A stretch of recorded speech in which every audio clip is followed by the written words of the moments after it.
is 10 whole minutes, Katie. You need scripts, okay? That's a just in case. Wait a minute, 15. You got 10 minutes, Massey.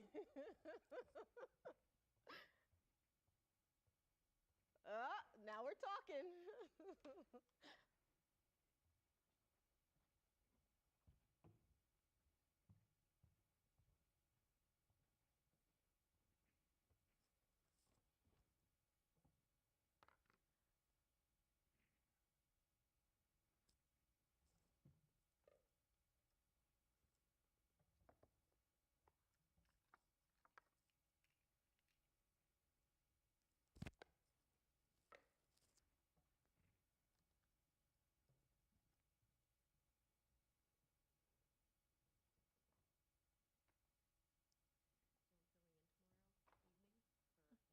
Mm-hmm. She's not allowed to take off yet. What the hell is going on? I'm like, I don't mind, but I, show up. You got your time. What?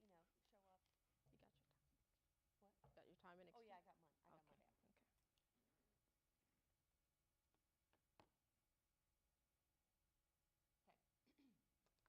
Oh, there it is. Okay. So the other Lauren tries to tell me like, well, we need to make sure we have a neighbor here at all times in case they make a sheriff announcement, an undersheriff announcement. I'm like, what? Like, you would just cut it on the weekend? I'm like, I get that it's important, but I was like, cutting in over people's sports on a weekend to tell them about an undersheriff or something like,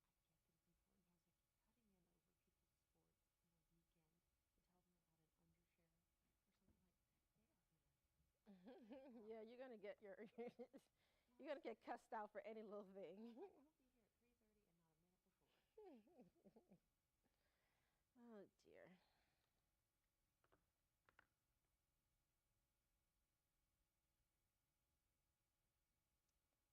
It was funny to read the responses to.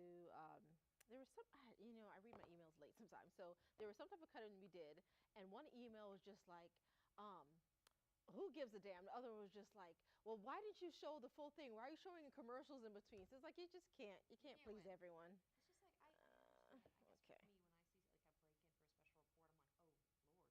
Right. And then to be like, this so and so has been announced, and be like, okay, well you could tell me that at 6. I expect you to be like, there's some mass shooting or something like that. Let's see. Who is this? Chat. Oh, Kush. Yes, my people. I love Kush. He's Team Jelly Donut. Yes. Yes, Kush. Kush.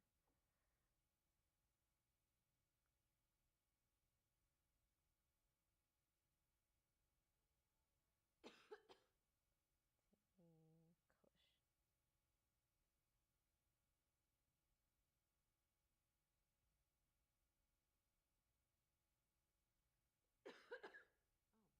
I'm telling you, it's this studio.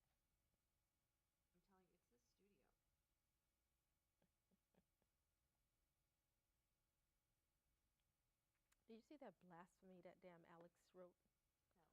Talking about anything jelly is gross or something. Excuse me?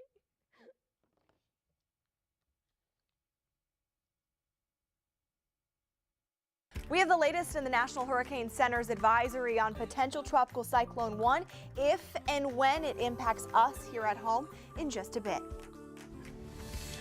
Well, Sheriff Mike Williams announces his retirement amid controversy over where he lives. Now, the city has to decide who will fill a seat. On Your Side's Leah Shields has more of that up next. This is First Coast News on Your Side. And first at noon, folks, we are tracking the tropics. Thanks for joining us for First Coast News at noon online. I'm Keitha Nelson. I'm Katie Jeffrey. So meteorologist Lauren Rautenkrantz has a look at the potential tropical system and its impact on Florida. So the latest from the National Hurricane Center is that we do not have a clear center of circulation just yet. It is better organized today. We're talking about potential tropical cyclone 1. I will say just what I've told my own family, my parents and my in-laws in South Florida, is that whether or not this gets a name, it's not going to change the forecast. At this point, this isn't an incredible wind maker.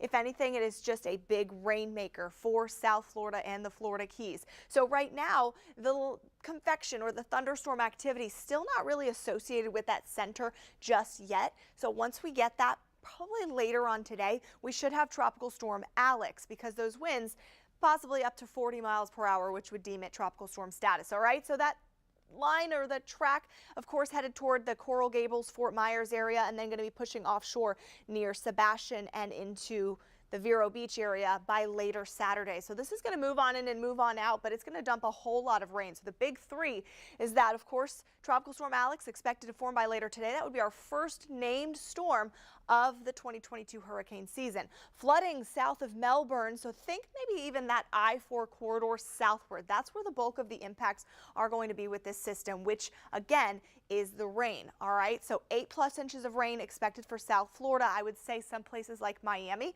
could see up to a foot of rain with this tropical heavy rain moving in tonight and into tomorrow morning. Here at home, we are going to see those rip currents. We've got a cold front to our north, so we're squeezed in between the two.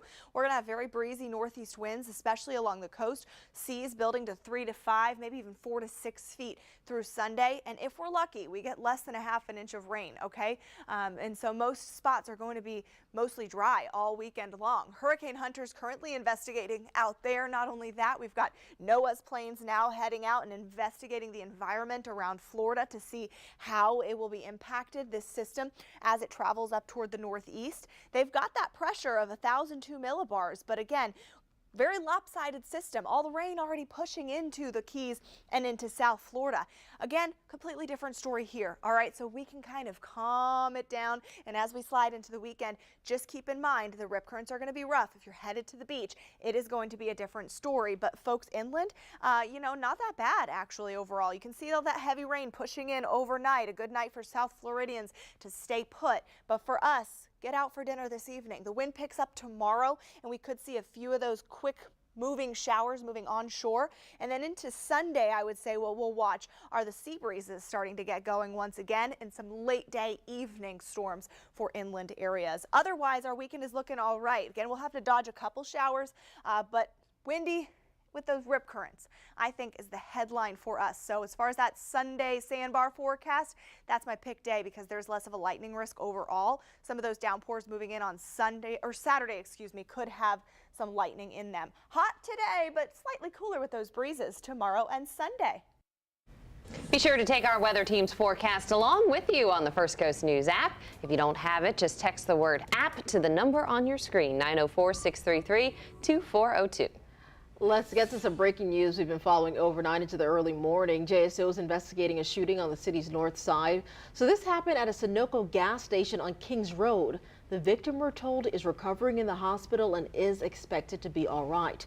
But if you know anything that can help in this investigation, please give Crime Stoppers a call.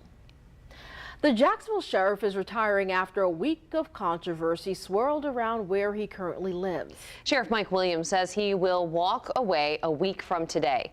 On your sides, Leah Shields has more on his sudden retirement and the city's next move. The sheriff's retirement announcement came just hours before we were set to get an official binding legal opinion from the city attorney on this local charter. We did not get that. However, we do now have a draft opinion, and it says all Jacksonville elected officials must live in Jacksonville. The reason why we did not get a binding legal decision is because City Council President Sam Newby rescinded his request, telling my colleague Kaylee Tracy the City Council's job is to determine if there's a vacancy in the office. Since the sheriff voluntarily retired, there's a vacancy.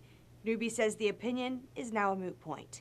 Newby also told Tracy that it's not the council's job to hold the sheriff accountable. Do you think this offers him some cover, kind of, just to walk out and act like this didn't happen? No, because of, like I said, because the office of general counsel could come back and, ask for, ask for the money back if they decide to. That's not up to city council, it's up to general counsel. An election attorney says he respectfully disagrees and thinks council should investigate the sheriff's move. Well, I think the retirement is really an entirely separate issue from unlawfully remaining in office. So I think whether or not the sheriff properly retires pursuant to the personnel practices he's subjected to is really separate from, is this elected official in office unlawfully? And this time next week, the sheriff will be moving out of his big office here on Bay Street. June 10th is his last day. Leah Shields, First Coast News, on your side. We now know the rank and file officers are allowed to live outside of the communities they serve. And we were curious about how much of JSO's force does. So here's what we found out. More than 35% of officers within the Jacksonville Sheriff's Office live outside of Duval County. There are nearly 1,800 officers within the department, and that includes sergeants, lieutenants, and those in appointed positions. As of June 1st of this year, over 600 live outside of the county lines. Let's hit the fast lane here for your other top stories of the morning. Florida Governor Ron DeSantis signs the state's nearly $110 billion state budget and includes pay raises for state workers and law enforcement, as well as tax suspensions on gas, diapers, and school supplies. Well, Florida's newest congressional map drawn by Governor Ron DeSantis will stay in place for the midterms. The Florida Supreme Court has decided not to block the map before this year's election. Now, this newly announced decision follows shortly after an appeals court reinstated the map in May, a week after a lower court judge declared that map unconstitutional. And a pilot lands a plane on State Road 16 in Clay County. The sheriff's office telling us it's unclear if this was an emergency landing, but there's no way they mistook that as a runway. Sheriff's office tied the plane to one of the trucks, at the back of one of its trucks, took it to a nearby Forest Service property, and the pilot eventually got the clearance from the FAA to take off and finish his trip. Well, folks, we appreciate you guys joining us for First Coast News at noon online. Remember, the news always continues online in our First Coast News app. And Keitha Nelson, along with Katie Jeffries, thank you for joining us. We'll see you back on air at 5 o'clock. You can catch the news anytime, though, on the First Coast News app and firstcoastnews.com.